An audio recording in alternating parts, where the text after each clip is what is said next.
Right. Can I tell you something that really bugs me recently? Let's hear it. So I've been down to the grocery store, all right? And they've now got all these new methods that you can use to check out, yeah? And interestingly for me is that, they start to introduce these self-service checkouts. And now I've started to have to bloody wait to use these self-service checkouts. Yeah, And that was I'm, supposed to be the initial pitch of it, right? Is that it would be a well, lot faster to check yourself out than the waiting line exactly. for clerk.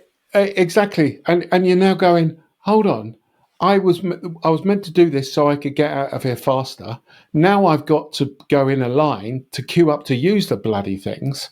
So how's that saved me? You know, Is the end of uh, this story why you've reverted to just shoplifting now, well, exclusively? it's funny you should say that. Okay, Oh, is it? but it because the other thing that they've some of the stores in the UK have started to do is they've now started to check your receipts Oh, yeah, when yeah. you leave. So there's another line that you have to wait So there's through. another line I now have to go through. Yeah. And the other day, we know when you pay with your watch or your phone or whatever, I normally don't bother with the receipt. I just walk out of the thing, and obviously they said, "Well, where's your receipt?" And I said, "Well, I didn't bother printing it." It said, "Did I want to print it?" I said, "No, I would like you to do it." Well, anyway, so what? So it made me then think of we had Joe on the show a little while ago, and you remember that Joe Pine. This is we were talking about time well spent, time well saved, and those categories, and we'll put again a link into the show notes of it. But it's made me think about this whole subject of waiting, Hmm. and when you start to think about it, when you are asking a customer to wait, that is you are doing that for your benefit, not for the customer. Yeah. So so the whole concept around, as Joe talked about, a waiting room, you could virtually call it an inside out room. In other words, you're forcing you to wait here because of this benefits us as the organization rather than you as the customer. And we did some work a number of years ago now with a hospital system. And they used to, and one of my friends is a doctor in the States, and they used to book people to come in virtually either all at once Yeah. or double or triple book people because what they were interested in was the doctor not having any gaps Yep. where he or she wasn't seeing a patient. Okay, which from a doctor's perspective, Oh, it's very efficient. you can understand. Yeah. So it's all about efficiency. It's not about the customer, and therefore, as I've started to think about it, it made me start to think of, well, where are there occasions where you're being forced to wait? Okay, and I've given you a couple there, but are there scenarios where waiting actually enhances the experience? Okay, Yeah. I or mean, first, let me do my usually bit and take a step back and look at this from a theory perspective. sure, Waiting is just another type of cost to the customer, yes, right? So you could charge a person more money, right? That's a form of cost. But you're essentially, when you make them wait, you're charging them in their time, right? So yeah, I think that's a useful perspective for companies to consider when they're designing their customer experience. Like it makes it more efficient for the doctor to just have patients stacked up back to back waiting for the doctor's availability, but that's imposing a cost on the customer, on the patient, and they might prefer to pay more upfront to be able to avoid that, right? We're Yeah, essentially saying but your time is worth less than our time, and so yeah, therefore we're just going to impose that cost on you in that way. yeah. So as I've been thinking about this, there's a few things that sort of play into this. Okay, so one is that not necessarily all weights are bad. Right. Okay. Well, Um, I think all weights are. Go ahead. Finish your thought. Finish your thought. so the balance comes between the value of Good. the experience that you're providing. Okay. So let me just waffle for a moment. So we recently went down to see the King's coronation. Mm-hmm. Okay. And I got up at 4 o'clock in the morning. I went with my daughter and my granddaughter down to London. We got there about 5:15 in the morning. The King's coach didn't go through for 6 or 7 hours. Wow. Yeah. And when it did, it was like, oh, he's gone. Well, it wasn't that fast actually. It was driven by horses, and they weren't running or anything. But you get the idea. I mean, Yeah. it was. But the phrase that I found interesting that people use as I've started to think about this is it was worth the wait, Yeah. which sort of starts to imply that the value of being at the coronation was worth it. Yeah. So that's saying the experience that I had, even though I had to wait all that time and I'm just sitting there in a bloody queue, not even a queue, but, 100 people deep or whatever it was worth the wait. Okay. So that's the way I would think about it. Because you said that not all weights are bad, and I'm sure that's true. I think waiting is generally bad, but sometimes it's worth that personal cost, right? Just like Yes. paying money for something is almost always bad, right? Sometimes it's worth paying, and sometimes it's worth paying more, but like we're willing to accept that trade-off of more Yeah. cost because of the benefit that we get from it. So that experience that you and your daughter and your granddaughter had together um, was worth the trade-off, was worth the payment that you paid in terms of your time spent waiting. Yes. Yes. So a couple of things from that, which I think is again really important, is one is, and we talked about this on the podcast that we recorded about these three areas that Joe was talking about, which is time well spent, time well saved, and time well invested. One of again the hang-ups that I've started to get over the last 3 or 4 months has been no one knows how long a customer spends doing things.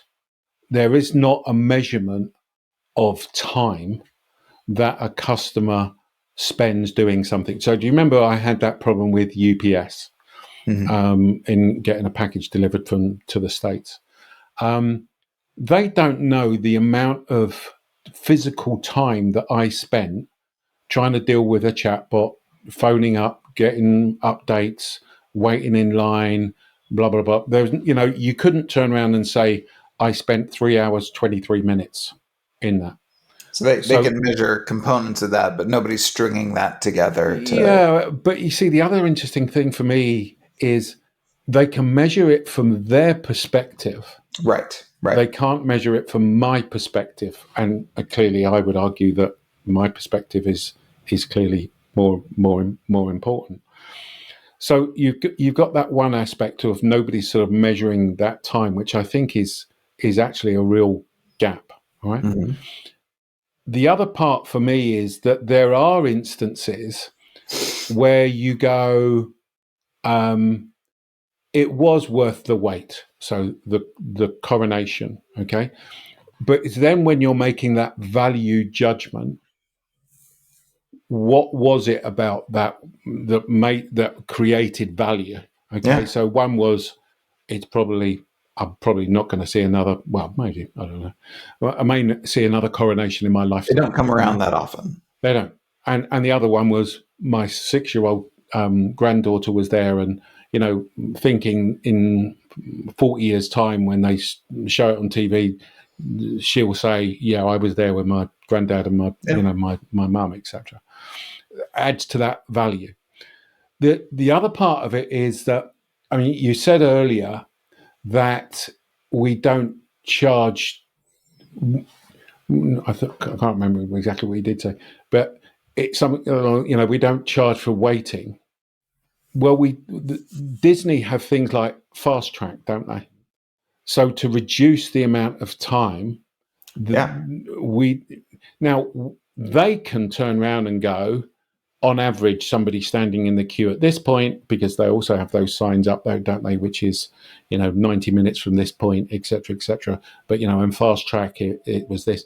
There are clearly people that are starting to do things based on time, and that for Disney, I don't know if you've been recently, but Disney and other places must be a bloody big money earner, because the amount that they charge you for it now.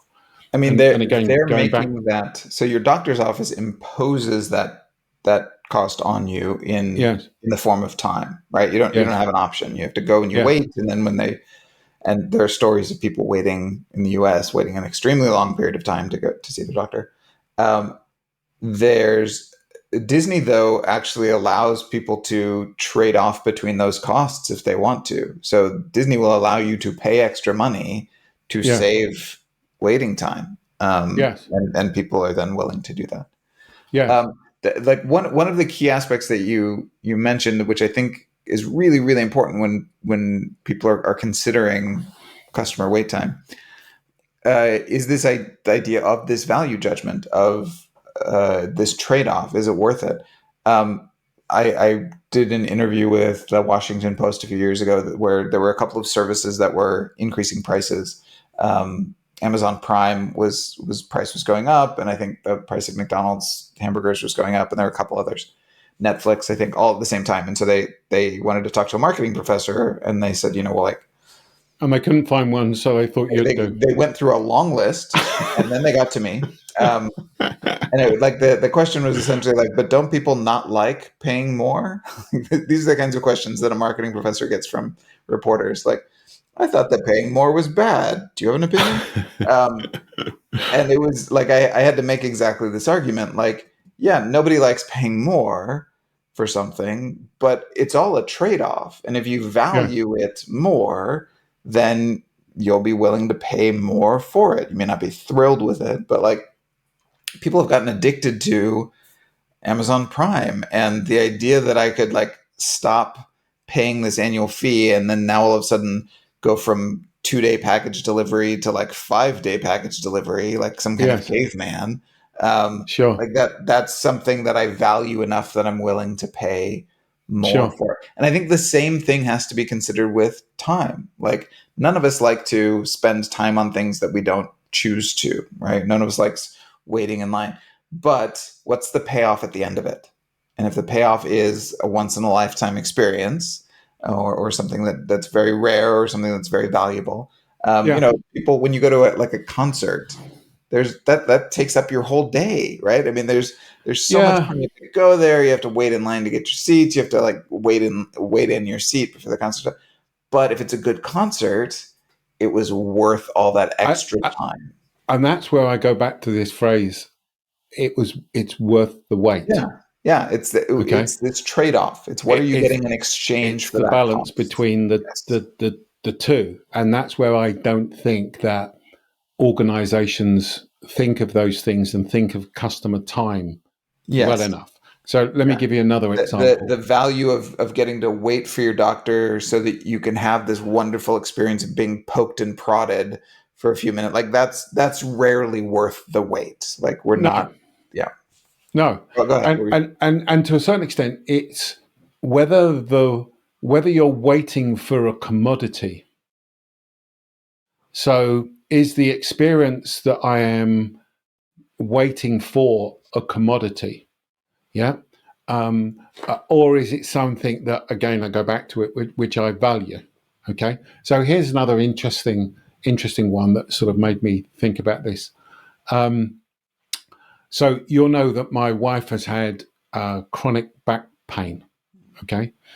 So much so that, she, prior to a surgery that happened about 3 months ago, I was having to push her around in a wheelchair. Okay. And on, one of these mini scooter things. We bought one of these mobility scooter things. So when we went to Disney, Disneyland Paris, I applied for a disabled pass, okay, or whatever they call it, which allowed you to get into the exit of the attraction and you didn't have to queue, okay, which clearly makes sense, okay. The interesting bit was I actually quite missed some of the wait. Oh, interesting.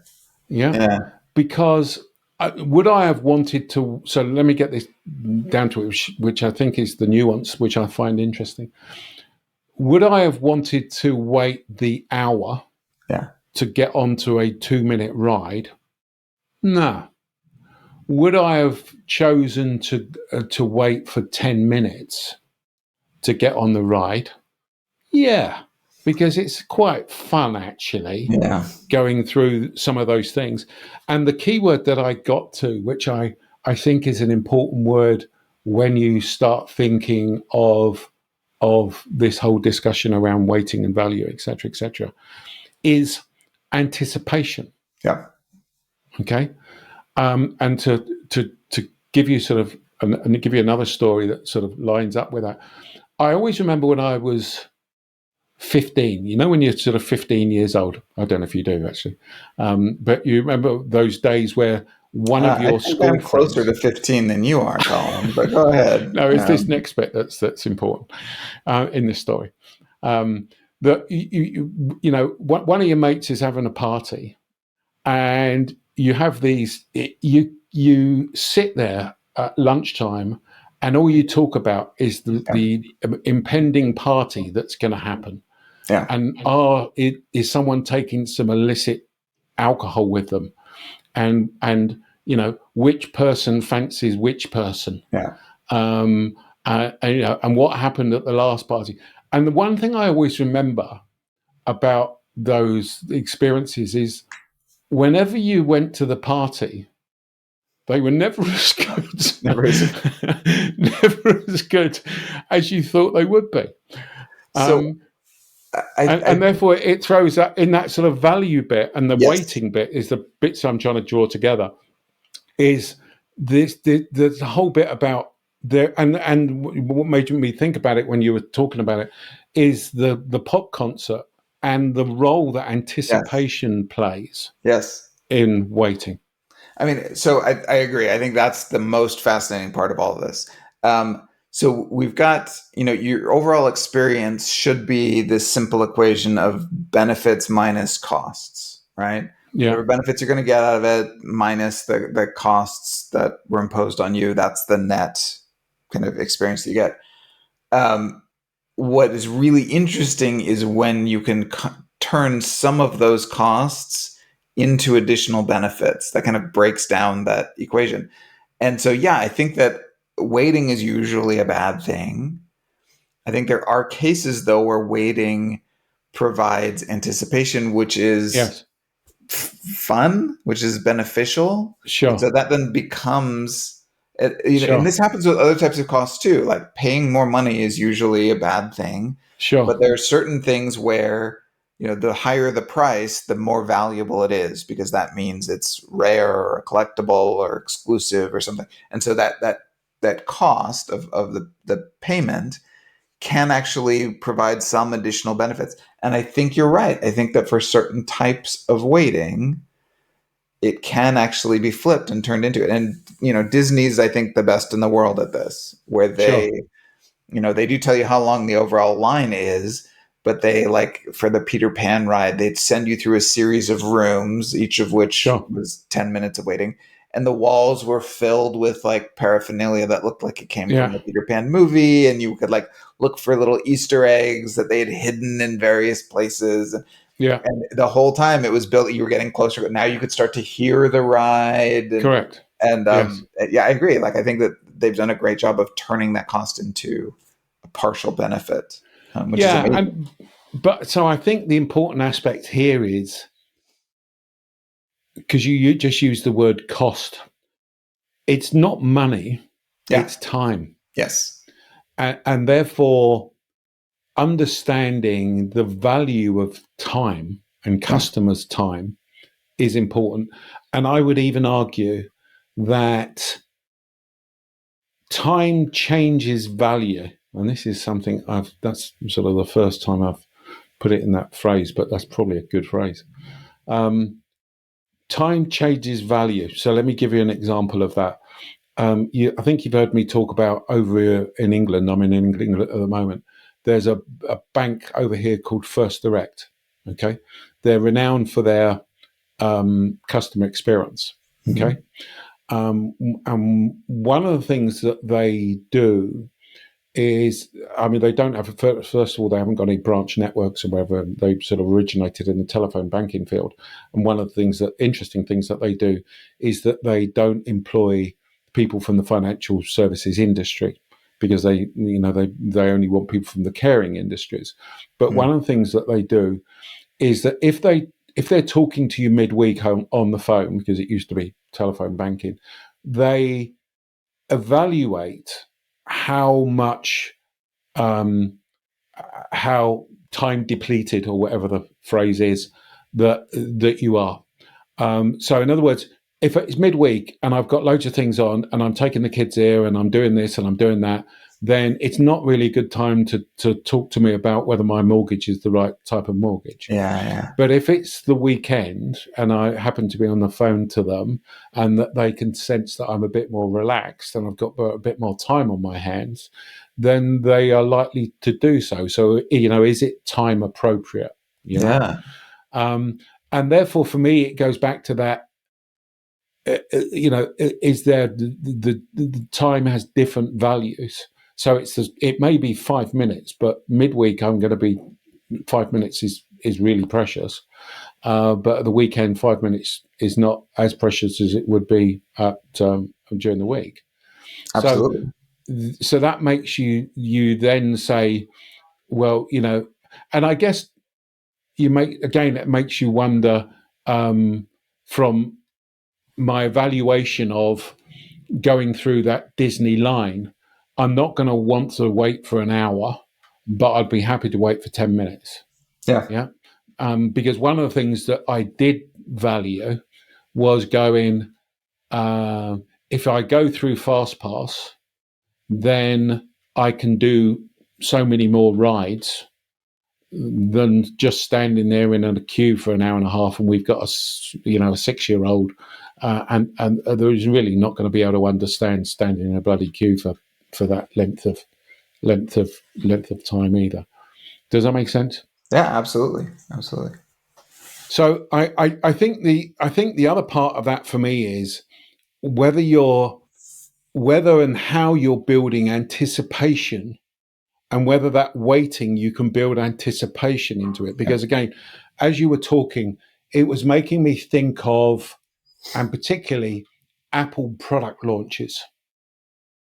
Okay, so people wait for a new Apple product to be launched. Yep. And they're I mean, it's a bit like the Apple Vision, isn't it? The Apple Vision Pro that we were talking about.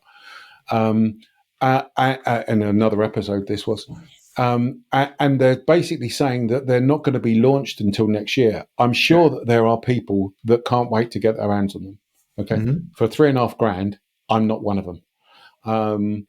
But I'm sure there are people that do it. But I'm also sure that there are people that are going to be literally waiting outside the Apple stores, waiting to be the first people to buy them. But what they have been good at is building up that anticipation. So if a customer, either they're deciding that we are going to build waiting into that because that builds anticipation, that builds value, et cetera, et cetera, et cetera. Or, it's not like just saying, hey, these are available on Amazon now, because you've not done any of that, and you've not built up what you were talking about in the last podcast that we recorded, that bit of image or price image around it, because that builds that anticipation in, doesn't it?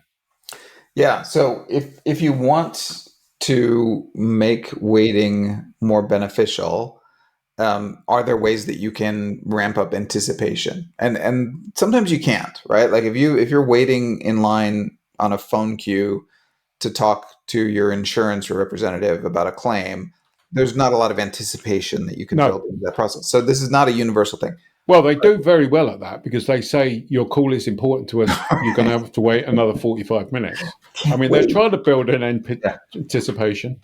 They're trying to build a murderous rage, and but there are some things where it can. I remember, so my kids all play a certain video game, and they were talking for days about there's going to be an update to this video game. It's Right. Minecraft. I don't know if you're familiar, but it's Yeah. um, they were talking about, oh, and it's coming out on whatever June 8th. It's so exciting. It's so exciting. And I said, so what's in this update that's so exciting? Um, they added cherry trees. There were other Oh, kinds of trees already before. wow. They added cherry trees, and then they added like one kind of animal. Like it was not a big Did, like it was did, not going to change do your kids gameplay. not get out much, mate? No, well, no, they don't. But like it was like that. But they built anticipation. This is a game that Yes. the kids care a lot about, that they're heavily Yes. invested in. They play together. Like it Yes. means a Yeah. lot Yeah. to them. And Yeah. so, I mean, it's kind of their Apple, is what I'm saying. Like, Yeah. Yeah. when Apple comes out with a new version of their watch or of their phone, like there's a group of people who anticipate that, just like you were saying. And Sure. so knowing when that date, so anticipation is one, but also like anticipation is just one strategy of turning that time cost into a benefit. Can you make the Sure. experience itself of waiting more pleasant? You and I Yes. interviewed Rory Sutherland a couple of years ago. He was Yeah. a great interview. In one of his TED talks, he talked about all of the billions of dollars of expense that was going into improving the speed of a certain rail line. I don't know if you remember Yeah. this example, um, and to make it faster, right? So we're going to be able to improve the speed so people get from point A to point B a half an hour faster, and we're going to spend billions and billions of dollars. He said, "I can do it in half that. You keep everything the same, except you hire supermodels to walk up and down the coach, pouring champagne for all the passengers, and then they will complain about how quickly the train arrived in its destination." He was obviously joking, but only sort of. Like Yes. that is a waiting experience. We're sitting in the Yes. train, we're waiting for it to get to where we want to go. Yes. And his point was that you can improve the experience so that the waiting itself is pleasurable. I think sometimes Yes. people do this themselves, like those people who wait in line to get the newest iPhone or to be the first in line to the theater. They make that experience enjoyable for themselves, right? They bring friends. Yeah. They Yeah. play games. They find a way. Yeah. There are ways that firms though can make the experience of waiting more enjoyable. Yeah. And if I think about it, if I go back to that coronation, it was a multitude of things. Yes. And one of them was just being with everybody else that's there Yes. and everything else. It's the whole atmosphere thing, etc. So I'll tell you what we're going to do. We will need to talk through. There was a paper that we've discussed, isn't there, called "The Psychology of Waiting," Yeah. and we'll talk. We'll do an episode on the psychology of waiting, which is given that I mean, I'm not naive to think that you'll never need to have customers waiting again. Then if you do have to wait, then how should you go about it, and what's the psychology behind it? So let's maybe do that as the next Yeah, episode. so that So episode we can get a little bit more practical. So here I think we yeah, talked about ways of thinking about waiting and about time yeah, costs. yes, But yeah, I think we can give people a more practical set of guidelines for how to make waiting more pleasant. yeah. No, that sounds good. That sounds good. So I hope that's been of use to you today. I would sort of in summary, I would say think about whether the product or service that you've got, the value that customers would place on it. And if you're asking customers then to wait and you're providing a commoditized service, that's the wrong thing. If there's something that you can do in your service to make them anticipate things more and build up that sense of anticipation, that can increase the value of what you do. But one of the other key things I really want people to think about, I would recommend people think about, is this whole concept of, are you measuring customers' time, the time that the customer physically spends dealing with you? Yeah, because I think that's going to be very important going forward. Love it. So I hope that's been of use to everybody, and we look forward to talking to you next week, and we'll do a show on the psychology of waiting. Okay, cheers. You'll have to wait for that. See what I did, Colin? Anticipate that. It's coming. Very good. See you, everyone.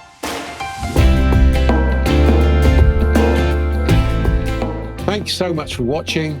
And if you enjoyed this video, please make sure you subscribe so you don't miss an episode.